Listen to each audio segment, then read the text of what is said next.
Good evening students. अज आपां polity का part 7 discuss करांगे। तो होप करदा डियर स्टूडेंट्स तुहानूं पिछले पार्ट बहुत चंगे लगे होणगे। तो प्लीज़ स्टूडेंट जे तुसीं नवे हो चैनल नूं सबसक्राइब जरूर करो तां जो तुहानूं अगे आने वाले वीडियोज़ के नोटिफिकेशन मिल सकन। तो चलो अज का सैशन आपां स्टार्ट करदे। तो वीडियो नूं अगे फ्रेंड्स शेयर जरूर कर दिओ, ठीक है जी। Judicial review in Indian constitution has been taken from which country.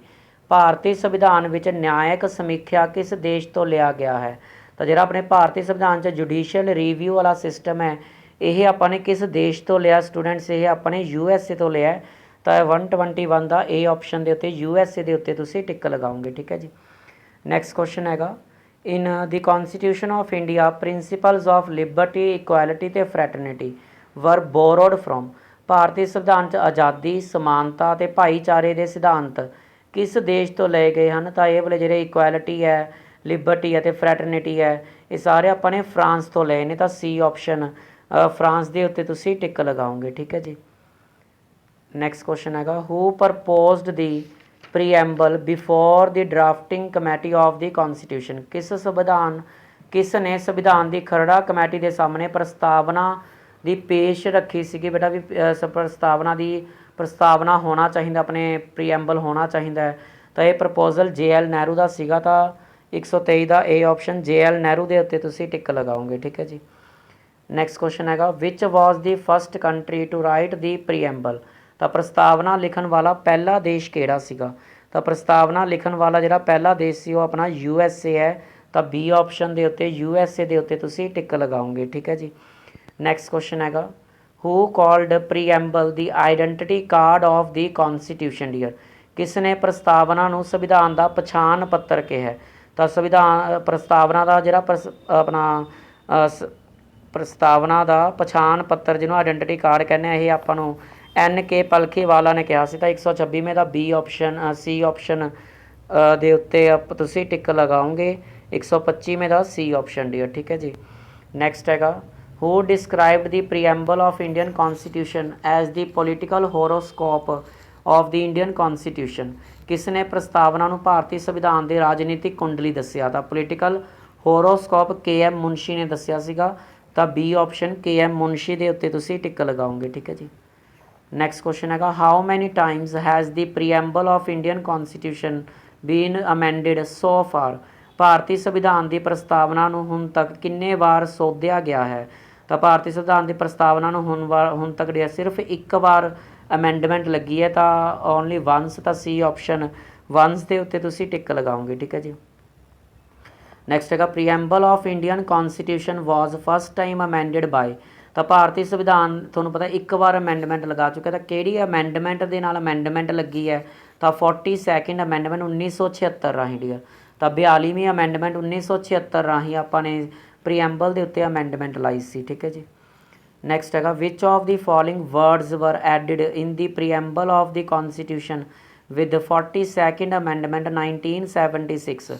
तो जी 42वीं अमेंडमेंट 1976 लगाई सी आपां ने। तो 3 शब्द ऐड किए सीगे अपने संविधान चो। 3 शब्द किहड़े सीगे डियर? सोशल, सैकुलर ते इंटीग्रिटी। तो D option social, socialist, secular ते इंटीग्रिटी शब्द के उत्ते तुसीं टिक लगाओगे, ठीक है ना। सोशलिस्ट, सैकुलर ते इंटीग्रिटी, D ऑप्शन।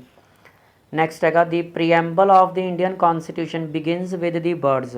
तो जिहड़ा भारतीय संविधान की प्रस्तावना किहड़े शब्दां नाल शुरू हुंदी है? We the people of India. तो B option we the people of India नाल शुरू हुंदी है। तो 130 का B ऑप्शन के उत्ते तुसीं टिक लगाओगे, ठीक है जी। नैक्सट हैगा, the mind of the makers of constitution of India is reflected in which of the following. भारत के संविधान के निर्मातावां का मन हेठ लिखियां विचों किस विच झलकदा है? तो भी ਜਿਹੜੇ भारतीय संविधान के निर्माता भी वो की सोचते ਸੀਗੇ दिमाग चो किहदे विच दिख रहा आपां नूं? प्रीएम्बल विच दिखदा। तो 31 का A ऑप्शन 131 का A ऑप्शन के उत्ते तुसीं टिक लगाओगे, ठीक है जी। नैक्सट हैगा, what was the exact constitutional status of the Indian republic on 26 January 1950 when the constitution came into force. 26 January 1950 ਨੂੰ ਜਦੋਂ संविधान लागू होया तो भारतीय गणराज की सही संविधानक स्थिति की सी? तो उदों सिर्फ 3 शब्द सीगे, सॉवरेन, डेमोक्रेटिक, रिपब्लिक। ਤਾਂ ਬੀ ਆਪਸ਼ਨ ਸੋਵਰਿਨ ਡੈਮੋਕ੍ਰੈਟਿਕ ਰਿਪਬਲਿਕ ਦੇ ਉੱਤੇ ਤੁਸੀਂ ਬੀ ਆਪਸ਼ਨ ਦੇ ਉੱਤੇ ਤੁਸੀਂ ਟਿਕ ਲਗਾਓਗੇ। ਠੀਕ ਹੈ ਜੀ। ਨੈਕਸਟ ਹੈਗਾ in the context of the preamble of Indian constitution which of the following sequence is correct. ਭਾਰਤੀ ਸੰਵਿਧਾਨ ਦੀ ਪ੍ਰਸਤਾਵਨਾ ਦੇ ਸੰਦਰਭ ਵਿੱਚ ਹੇਠ ਲਿਖਿਆਂ ਵਿੱਚੋਂ ਕਿਹੜਾ ਕ੍ਰਮ ਸਹੀ ਹੈ। ਤਾਂ ਆਪਣਾ ਜਿਹੜਾ ਟ੍ਰਿਪਲ ਐਸ ਤੋਂ ਸੋਸ਼ਲਿਸਟ ਸੋਵਰਿਨ ਪਹਿਲਾਂ, sovereign socialist secular democratic republic, sovereign socialist secular democratic republic ਦਾ ਡੀ ਆਪਸ਼ਨ ਬਣਦਾ ਹੈ ਇਹ ਵਾਲੇ ਸੀਕੁਐਂਸ ਦਾ। ਠੀਕ ਹੈ ਜੀ। ਨੈਕਸਟ ਹੈਗਾ how many types of justice has been enshrined in the preamble of the constitution of India. ਭਾਰਤ ਦੇ ਸੰਵਿਧਾਨ ਦੀ ਪ੍ਰਸਤਾਵਨਾ ਵਿੱਚ ਨਿਆਂ ਦੀਆਂ ਕਿੰਨੀਆਂ ਕਿਸਮਾਂ ਦਰਜ ਹਨ। ਤਾਂ ਜਸਟਿਸ ਕਿੰਨੇ ਤਰ੍ਹਾਂ ਦਾ ਐਕਸਪਲੇਨ ਕੀਤਾ ਹੋਇਆ ਪ੍ਰਸਤਾਵਨਾ ਵਿੱਚ, 3 ਤਰ੍ਹਾਂ ਦਾ ਜਸਟਿਸ ਐਕਸਪਲੇਨ ਕੀਤਾ ਹੋਇਆ ਡੀ। ਤਾਂ ਆਪਣਾ ਬੀ ਆਪਸ਼ਨ ਦੇ ਉੱਤੇ ਤੁਸੀਂ 3 ਤਰ੍ਹਾਂ ਦਾ ਜਸਟਿਸ ਐਕਸਪਲੇਨ ਕੀਤਾ ਹੋਇਆ ਪ੍ਰਸਤਾਵਨਾ ਵਿੱਚ। ਨੈਕਸਟ ਹੈਗਾ which among the following is not mentioned in the preamble to the constitution of India. ਭਾਰਤੀ ਸੰਵਿਧਾਨ ਦੀ ਪ੍ਰਸਤਾਵਨਾ ਵਿੱਚ ਹੇਠ ਲਿਖਿਆਂ ਵਿੱਚੋਂ ਕਿਸ ਦਾ ਜ਼ਿਕਰ ਨਹੀਂ ਹੈ। ਤਾਂ ਇਹਦੇ 'ਚ ਕਿਸ ਦਾ ਜ਼ਿਕਰ ਨਹੀਂ ਹੈ, ਸੋਸ਼ਲ ਜਸਟਿਸ ਹੈ, ਇਕਨੋਮਿਕ ਹੈ, ਪੋਲੀਟੀਕਲ ਹੈ ਅਤੇ ਰਿਲੀਜੀਅਸ ਜਸਟਿਸ ਦੀ ਕੋਈ ਵੀ ਗੱਲਬਾਤ ਨਹੀਂ ਹੋਈ ਪਈ। ਤਾਂ ਡੀ ਆਪਸ਼ਨ ਦੇ ਉੱਤੇ 3 ਤਰ੍ਹਾਂ ਦਾ ਜਸਟਿਸ ਹੈਗਾ, ਸੋਸ਼ਲ, ਇਕਨੋਮਿਕ ਅਤੇ ਪੋਲੀਟੀਕਲ ਡੀ। ਠੀਕ ਹੈ ਜੀ।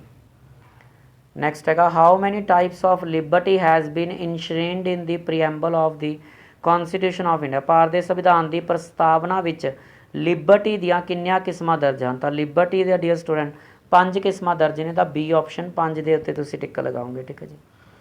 ਨੈਕਸਟ ਹੈਗਾ which one of the following liberties not embodied in the preamble of the constitution of India. ਭਾਰਤੀ ਸੰਵਿਧਾਨ ਦੀ ਪ੍ਰਸਤਾਵਨਾ ਵਿੱਚ ਹੇਠ ਲਿਖਿਆ ਵਿੱਚੋਂ ਕਿਸ ਦਾ ਜ਼ਿਕਰ ਨਹੀਂ ਹੈ।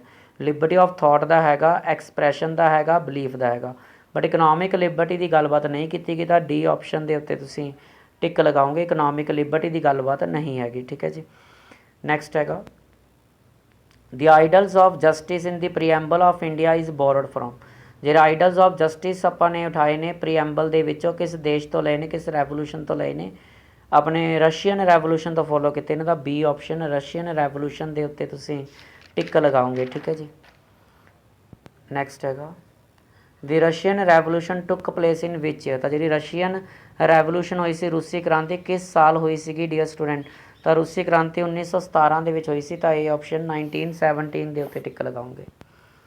ਨੈਕਸਟ ਹੈਗਾ the ideals of liberty, equality and fraternity in the preamble of India had been taken from which revolution. ਭਾਰਤੀ ਸੰਵਿਧਾਨ 'ਚ ਆਜ਼ਾਦੀ, ਸਮਾਨਤਾ, ਭਾਈਚਾਰੇ ਦੇ ਆਦਰਸ਼ਾਂ ਨੂੰ ਕਿਸ ਕ੍ਰਾਂਤੀ ਤੋਂ ਲਏ ਗਏ ਹਨ। ਇਹ ਆਪਣੇ ਫਰੈਂਚ ਰੈਵੋਲੂਸ਼ਨ ਤੋਂ ਲਏ ਨੇ। ਤਾਂ ਸੀ ਆਪਸ਼ਨ ਫਰੈਂਚ ਰੈਵੋਲੂਸ਼ਨ ਦੇ ਉੱਤੇ ਤੁਸੀਂ ਟਿਕ ਲਗਾਓਗੇ। ਤਾਂ ਹੋਪ ਕਰਦਾ ਡੀਅਰ ਸਟੂਡੈਂਟ ਤੁਹਾਨੂੰ ਵੀਡੀਓ ਬਹੁਤ ਚੰਗੀ ਲੱਗੀ ਹੋਊਗੀ। ਤਾਂ ਪਲੀਜ਼ ਆਪਣੇ ਫਰੈਂਡਸ ਵਿੱਚ ਅੱਗੇ ਵੱਧ ਤੋਂ ਵੱਧ ਸ਼ੇਅਰ ਜ਼ਰੂਰ ਕਰ ਦਿਓ ਅਤੇ ਵੀਡੀਓ ਨੂੰ ਲਾਈਕ ਜ਼ਰੂਰ ਕਰ ਦਿਓ। Thank you everyone for watching this video.